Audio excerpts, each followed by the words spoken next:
South Beach Diet. Definition: the South Beach Diet is a popular short-term fast weight loss diet combined with a long-term calorie-controlled diet. The South Beach Diet sets itself apart from several other popular diets by differentiating between good carbohydrates and bad carbohydrates based on their glycemic index and good fats and bad fats based on their degree of saturation. Origins: Arthur Agatston, the originator of the South Beach Diet, is a medical doctor. He has a cardiology practice that emphasizes disease prevention and is an associate professor at the University of Miami Miller School of Medicine in Miami, Florida. Agatston first developed the South Beach Diet for his obese cardiac patients who were having trouble staying on the standard low-fat diet recommended by the American Heart Association. After these patients had success with his diet, Agatston began promoting the diet to the public, shifting the emphasis away from heart health and toward rapid weight loss. In 2003,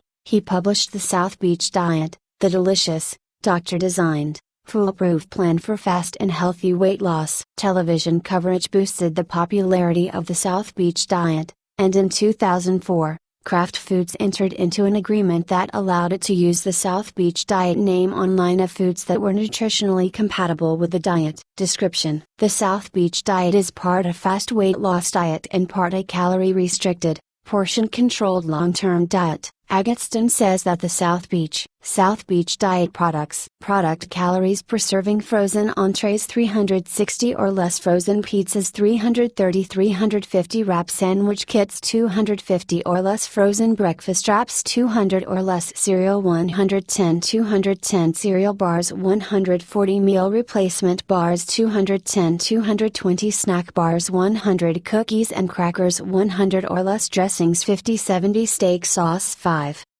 Illustration by GGS Information Services, Thomson Gale. Diet is neither a low-carbohydrate nor a low-fat diet, although it restricts both these food groups. The South Beach Diet is divided into 3 phases. Phase 1 lasts the first 2 weeks of the diet. During this time, Agatston claims that people can lose up to 13 pounds, 6 kilograms, on the diet, and that they will lose mainly belly fat. Phase 1 eliminates all carbohydrates, both good and bad, from the diet. This means that the dieter eats no bread, pasta, rice, potatoes, fruit, milk, baked goods, ice cream, alcohol, anything containing sugar or flour, and any fatty meats. Portion size is not strictly controlled. The total calorie intake during phase 1 is usually between 1,200 and 1,400 per day, spread out over 3 meals and 2 or 3 snacks. Some permitted foods in phase 1 include meat, veal and lean cuts of beef,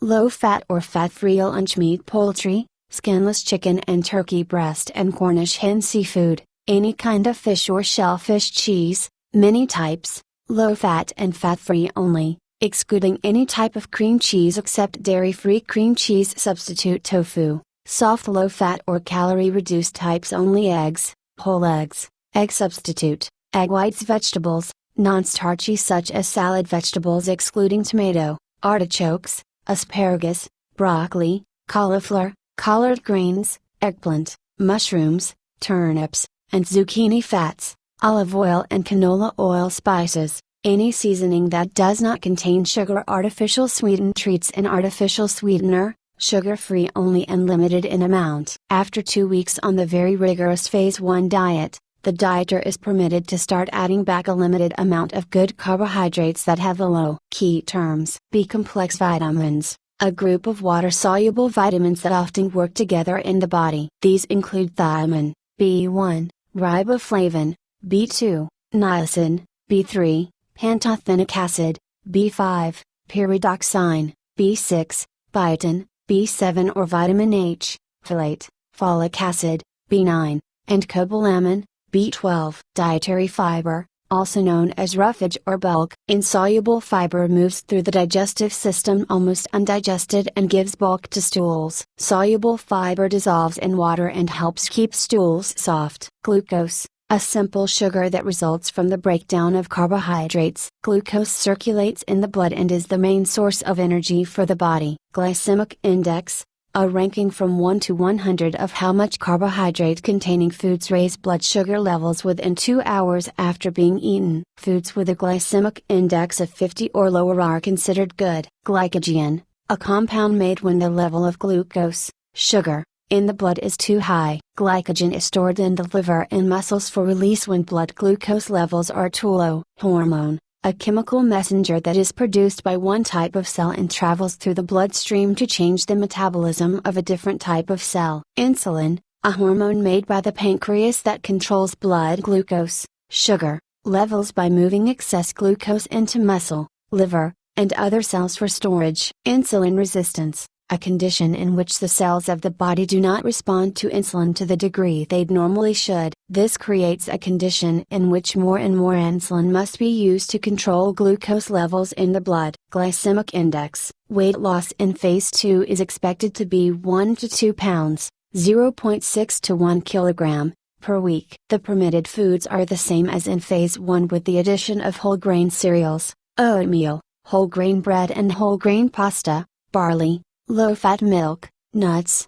beans, starchy vegetables, wine, and most fruits. These items are portion controlled. Watermelon, bananas, raisins, white bread, baked goods, and sugary foods are not allowed. Saturated fats and trans fats, animal fats, butter, cream, fatty meats, some solid-type margarines, are forbidden. Dieters stay on the phase 2 diet until they have achieved their desired weight, at which time they move to phase 3, a maintenance phase. The list of restricted foods in phase 3 is quite similar to phase 2. Foods made with white flour and high levels of refined sugar are still off limits. Individuals who get off track and violate the diet in phases 2 or 3 are instructed to go back to phase 1 and start again. For a fee, the South Beach Diet website offers tools to help the dieter stay on track. These include as recipes, advice from dietitians, food journals, and meal planners. Daily moderate aerobic exercise and strength training are recommended for people on this diet. Function. The South Beach Diet is based on the idea that to lose weight,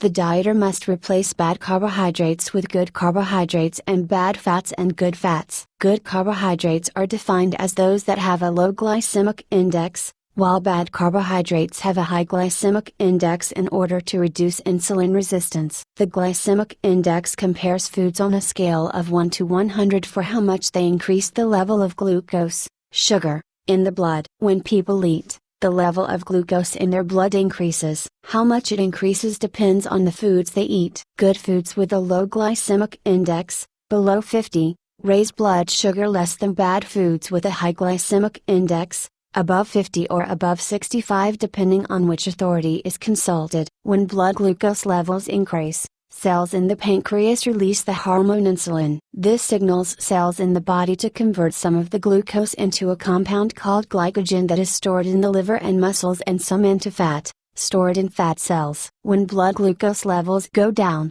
different cells in the pancreas release the hormone glucagon. Glucagon signals cells in the liver and muscle to release glycogen, which is converted back into glucose and is burned by the body. If glucose levels continue to be low, fat is also burned for energy. When people eat foods that contain a lot of sugar or carbohydrates that break down rapidly in the body into glucose, the bad carbohydrates of the South Beach Diet, their insulin level spikes. When people eat carbohydrates that break down more slowly into glucose, the good carbohydrates of the South Beach Diet, their insulin level rises more slowly and does not reach as high a level. When someone eats too many sugary foods too often, they secrete a lot of insulin, and eventually cells in the body may become insulin resistant. Insulin resistance is a factor in type 2 diabetes. By removing all carbohydrates from the diet for 2 weeks, the South Beach Diet claims to eliminate insulin resistance. The fats that the South Beach Diet calls good fats are unsaturated fats. Unsaturated refers to a certain part of their chemical structure. Bad fats are saturated fats that have a slightly different chemical structure. Saturated fats are thought to promote atherosclerosis or hardening of the arteries.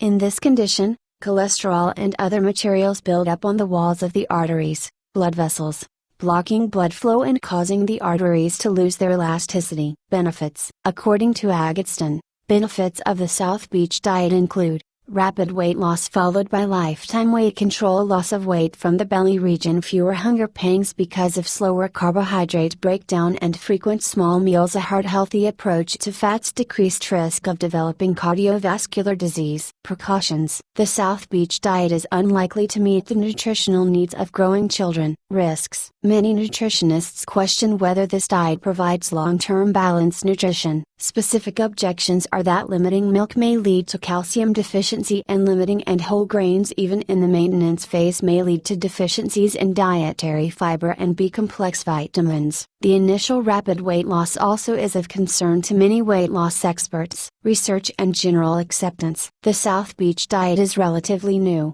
and no independent scholarly research has been done on it. A few small studies that report decreased blood fats and similar heart protective effects have been sponsored by organizations with South Beach diet affiliations. However, nutritionists are in general agreement that replacing saturated fats with unsaturated fats in the diet is a healthy choice. Nutritionists also agree that whole grains tend to be more healthful than refined grains, but express concern about the small quantity of whole grains permitted on the diet. Of more concern is the rapid weight loss of phase 1. This rate of weight loss is not in line with generally accepted practices for healthy dieting and long-term weight control, and obesity experts find highly questionable the claim that dieters can control weight loss so that they preferentially lose belly fat. The public has questions to ask the doctor: what are my current risk factors for heart disease? Is there another diet that might better meet my health goals? Do I have any health conditions that might be worsened by the restrictions of this diet? Can my whole family follow this diet? Are there any signs or symptoms that might indicate a problem while on this diet? Do you have any experience with the long-term success of this diet? If one of your family members wanted to go on a diet,